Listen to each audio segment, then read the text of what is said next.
JJM প্রকল্পের বকেয়া বিল পরিশোধের দাবিতে বিশ্রামগঞ্জে ডেপুটেশন। বিশ্রামগঞ্জ ৩০ জুলাই।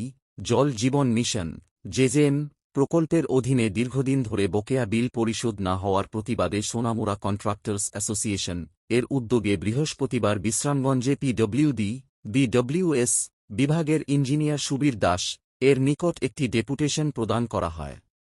ডেপুটেশনে উপস্থিত ছিলেন উত্তম বণিক, অরূপ কুমার, দীপঙ্কর সাহা, প্রাণজিৎ দাসসহ সংগঠনের অন্যান্য ঠিকাদার। ঠিকাদারদের পক্ষ থেকে জানানো হয়, জল জীবন মিশন প্রকল্পের শুরু থেকেই তারা সরকারের নির্দেশনা অনুযায়ী নির্ধারিত সময়ে কাজ সম্পন্ন করে কার্যকরী গৃহস্থালী ট্যাপ সংযোগ এফএমটিসি বাস্তবায়নে গুরুত্বপূর্ণ ভূমিকা পালন করেছেন। তবে ২০২৪ সালের সেপ্টেম্বর মাস থেকে সম্পন্ন হওয়া একাধিক কাজের বিলও এখনও পরিশোধ করা হয়নি। তাদের অভিযোগ, দীর্ঘদিন ধরে বিল আটকে থাকায় শ্রমিকদের মজুরি, নির্মাণ সামগ্রী সরবরাহকারীদের পাওনা, ব্যাংক ও ব্যক্তিগত ঋণের কিস্তি পরিশোধ এবং পরিবারের নিত্যপ্রয়োজনীয় ব্যয় নির্বাহ করতে চরম আর্থিক সংকটে পড়তে হচ্ছে। অনেক ঠিকাদার ঋণদাতাদের চাপের মুখে রয়েছেন, যার ফলে তাদের সামাজিক ও অর্থনৈতিক অবস্থারও অবনতি ঘটছে। ডেপুটেশনের মাধ্যমে ঠিকাদাররা দ্রুত বকেয়া অর্থ ছাড়ের জন্য সংশ্লিষ্ট কর্তৃপক্ষের জরুরি হস্তক্ষেপ কামনা করেন। তাদের বক্তব্য, সময়মতো অর্থ প্রদান না হলে শুধু ঠিকাদাররাই নয়, জল জীবন মিশনের চলমান প্রকল্পের কাজও ব্যাহত হওয়ার আশঙ্কা রয়েছে। এছাড়া দ্রুত বকেয়া বিল পরিশোধের ব্যবস্থা না হলে ভবিষ্যতে বৃহত্তর গণতান্ত্রিক আন্দোলন গড়ে তোলা এবং জেজেএম সংক্রান্ত কাজ বয়কটের মতো কর্মসূচি গ্রহণ করতে বাধ্য হবেন বলেও তারা সতর্ক করেন।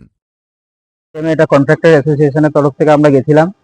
আমরা দীর্ঘ 2 বছর আড়াই বছর ধরে আমরা কাজ করে চলেছি, তার এখনো পর্যন্ত কোনো পেমেন্ট পাইনি। অনেক কাজ আছে যেগুলো 90% হয়ে গেছে, সেগুলোরও কাজ পাইনি। অনেক 50% হয়েছে, কাজ হয়নি, কাজের আমরা পেমেন্ট পাচ্ছি না। অনেক কন্ট্রাকচুয়াল স্টাফেরা আছে যেগুলো আমাদের মধ্যে দিয়ে পাম্প অপারেটর পাম্প চালায়, এমার্জেন্সি গাড়ি চালায়, তারাও পেমেন্ট পাচ্ছে না। তো এই কারণের জন্য পুরো ডিডব্লিউএস টাই ক্লপস হয়ে যাওয়ার পজিশনের মতো আছে। তার জন্য আমরা গেছিলাম আমাদের পুরো কন্ট্রাক্টর অ্যাসোসিয়েশনের তরফ থেকে। আমরা প্রায় 100-150 জন আছি। আমাদের এমন অবস্থা হয়ে গেছে, আমাদের মানে দেউলিয়া হয়ে যাওয়ার মতো পজিশন আমরা তৈরি হয়েছে। এবং আমাদের অনেক কন্ট্রাক্টররা আছে যারা সুসাইড পর্যন্ত করতে পারে।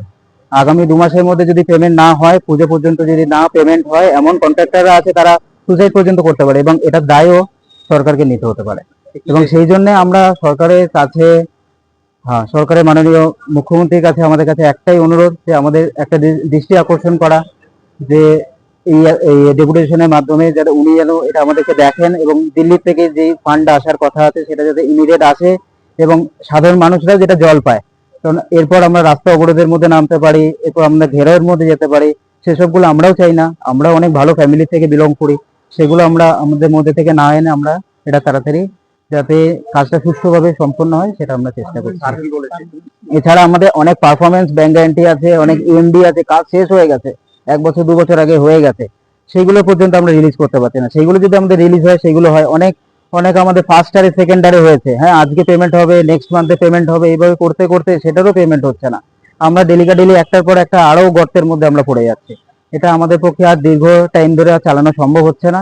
এটা আমরা একটা সুষ্ঠু প্রতিকার চাই আমাদের মাননীয় সরকারের কাছে। স্যার তো আমাদের সঙ্গে আছেন, স্যার আমাদের চেষ্টা করছেন আমাদের পর্যন্ত যে আমাদের জন্য সব জায়গায় উপর পর্যন্ত পাঠানোর জন্য। ওনার তরফ দিয়েই আমাদেরকে যেতে হবে, ওনার মাধ্যমে আমাদেরকে যেতে হবে, এক্সিকিউটিভ স্যারের মাধ্যমে। এবং আমরা রিপোর্টার সব ভাইদেরকেও বলছি যাতে আমাদের কথাটা আরো ভালোভাবে প্রচার হোক এবং আমাদের কাছে সেটা সুন্দর।